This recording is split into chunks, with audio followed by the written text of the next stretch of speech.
السلام علیکم. آپ کو آج کے پروگرام میں خوش آمدید کہتے ہیں. سب سے پہلے ایک نظر ان موضوعات پر جن کے بارے میں ہم بات کرنے والے ہیں. ان کا آئندہ کا لاہ عمل کیا ہوگا؟ کیا اپوزیشن الگ ہو کر تحریک انصاف سڑکوں پر آئے گی؟ اور اپوزیشن میں اختلافات کیوں پیدا ہوئے؟ بات کریں گے تحریک انصاف کے رہنما شاہ محمود قریشی سے. پارلیمانی کمیٹی کی تشکیل، حکومت اور اپوزیشن بظاہر متفق. پارلیمانی کمیٹی پر ہی اتفاق ہونا تھا تو 45 دن تک انتظار کیوں؟ بھارت کا پاکستان کے ساتھ تنازعات کو جنم دینے کا سلسلہ بدستور جاری. آبی دہشت گردی کے بعد سرکاری نقشے میں جغرافیائی تبدیلی کی کوشش. آج پارلیمنٹ کے اجلاس میں خورشید شاہ اور عمران خان نے بڑی دھواں دار تقاریر کی. جواب میں خواجہ آصف بھی خوب گرجے برسے. وہی الزامات اور جوابی الزامات کا سلسلہ دیکھا گیا. مگر بعد میں ایک اچھی خبر بھی آئی، وہ یہ کہ تحقیقات کے لیے پارلیمانی کمیٹی کے اراکین جو ہے وہ ان کا اعلان ہو گیا. توقع یہ ہے کہ کمیٹی کل سے قومی اسمبلی سے منظوری کے بعد اپنا کام شروع کرے گی. آج اسمبلی میں ہونے والی تقاریر اور پھر پاناما لیکس کے ٹیو آرز طے کرنے کے لیے جو بننے والی کمیٹی ہے اس پر بات کرنے کے لیے ہمارے ساتھ تحریک انصاف کے سینئر رہنما اور پارلیمانی کمیٹی کے ہی ایک رکن شاہ محمود قریشی صاحب موجود ہیں. شاہ صاحب بہت شکریہ، آپ نے ہمارے لیے وقت نکالا. شاہ صاحب میں پہلے تو ذرا سمجھنا چاہتا ہوں اس کمیٹی کے حوالے سے ابھی تک اپوزیشن کے ذہن میں کیا ہے کہ یہ کمیٹی کس طرح سے کام کرے گی؟ کیا ٹائم لائن ہوگی کمیٹی کے لیے کہ ٹیو آرز طے پا جائیں؟ ٹائم لائن تو ہم نے طے کی ہے کہ 2 ہفتوں کے اندر اس کمیٹی کو اپنا کام مکمل کرنا چاہیے. اچھا ٹھیک. اور کوئی سربراہ ہے اپوزیشن کی طرف سے، کوئی لیڈ کرے گا اسے؟ حکومت کے 6 لوگ ہیں اور اپوزیشن کی طرف سے 6 لوگ ہوں گے. برابری کی بنیاد پر یہ رکھی گئی ہے اور پیرٹی ہے اس میں، اور یہ آپ کی چوائس ہے کہ آپ سینیٹ میں سے کتنے لیں، نیشنل اسمبلی سے کتنے لیں. ہر جماعت اپنا فیصلہ خود کرے گی. ٹھیک. اور کوئی ایکسپیکٹیشنز کیا ہیں آپ لوگوں کی اس کمیٹی سے؟ ایکسپیکٹیشن تو یہ ہے کہ ہم جلد از جلد اپنا کام مکمل کریں، ایک مشترکہ ٹی او آر پر پہنچیں اور اس کی بنیاد پر ایک بالکل امپاورڈ الیکشن جو ہے جوڈیشل کمیشن وہ بن پائے جو تحقیق کرے. اور پاناما پیپرز میں جن لوگوں کا انکشافات ہوئے ہیں، ان کے نام آئے ہیں، دیکھیں انہوں نے جرم کیا ہے نہیں کیا، سزا یافتہ ہے نہیں ہے. اچھا صرف ایک چیز شاہ صاحب، اپوزیشن کی شروع سے کوشش ہے کہ اس معاملے کو فوکس رکھا جائے پاناما لیکس اور حکومت تک، خاص طور پہ میاں صاحب کا جو خاندان ہے وہ آپ لوگ یہی مطالبہ لے کر، یہی ایکسپیکٹیشن لے کر کمیٹی کے اندر جائیں گے؟ نہیں، ہم نے کبھی نہیں کہا کہ ہم اس کو ساری تحقیق کو ایک فرد یا ایک خاندان تک محدود کرنا چاہتے ہیں. ہم نے یہ کہا کہ جن کا نام آیا ہے ان سب کا احتساب ہونا چاہیے اور انہیں اپنے آپ کو احتساب کے لیے پیش کرنا چاہیے. وزیر اعظم سے شروعات کی جائے کیونکہ وہ ان کا منصب، ان کی ذمہ داری ایسی ہے کہ وہ چیف ایگزیکٹو ہیں، ان کا نام آیا ہے، ان کے بچوں کا نام آیا ہے. ابتدا ان سے کی جائے لیکن رعایت کسی سے نہ کی جائے. ٹھیک. اور کوئی حکومت کی طرف سے ابھی ناموں کے حوالے سے آپ لوگوں کو کوئی کنفرمیشن دی گئی ہے؟ میرے علم میں نہیں ہے، کل پتہ چل جائے گا. اچھا. ڈار صاحب نے وزیر اعظم سے مشورہ کرنا تھا.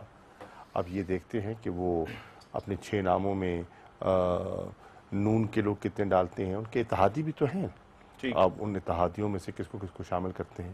ٹھیک. اچھا شاہ صاحب، اب آج جو اسمبلی کا سیشن ہوا آپ وہاں پر موجود تھے، وہاں پر جو تقاریر ہوئی، میں صرف خواجہ آصف صاحب نے کچھ باتیں کی وہ آپ کے سنوانا چاہتا ہوں، دیکھنے والوں کو بھی، پھر اس پر آپ کا ریاکشن چاہوں گا. دیکھیں ذرا خواجہ آصف نے آج ایک بڑی اہم بات کی، وہ کیا کہتے ہیں؟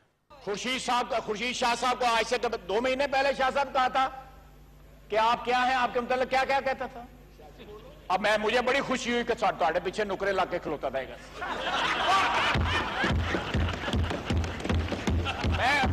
شاہ جی میں تھوڑے خوش ہاں، میں شاہ جی خوش ہاں، مکے تکر خوش ہاں تھوڑے ہوتے کہ کس طرح نکرے لایا جائے. خواجہ آصف اسمبلی کے فلور پہ بات کرتے. شاہ صاحب بات انہوں نے لائٹ ہیومر میں کی، مگر ایک چیز بڑے واضح دیکھے گی، شاید وہ پیپلز پارٹی کو یہ پیغام دے رہے تھے کہ پیپلز پارٹی جو ہے وہ ان کی طرف آئی اور پیپلز پارٹی نے آپ لوگوں کو سائیڈ پر لگا دیا ہے. یہ کیوں تاثر بنتا جا رہا ہے؟ یہ سیاست ہے، یہ کھیل ہے. اور اس کھیل کو ہم سمجھتے ہیں. پہلی بات تو یہ ہے کہ جو آج خواجہ آصف کی تقریر تھی، اگر آپ اس کا متن دیکھیں، اس کے آپ جملے دیکھیں، الفاظ دیکھیں، تقریر نہیں تھی، بازاری گفتگو تھی. اور کوئی ذی شعور پارلیمنٹیرین ایسی گفتگو نہیں کرتا. اور میں نے جملہ کہا تھا کھڑے ہو کر کہ نادان دوست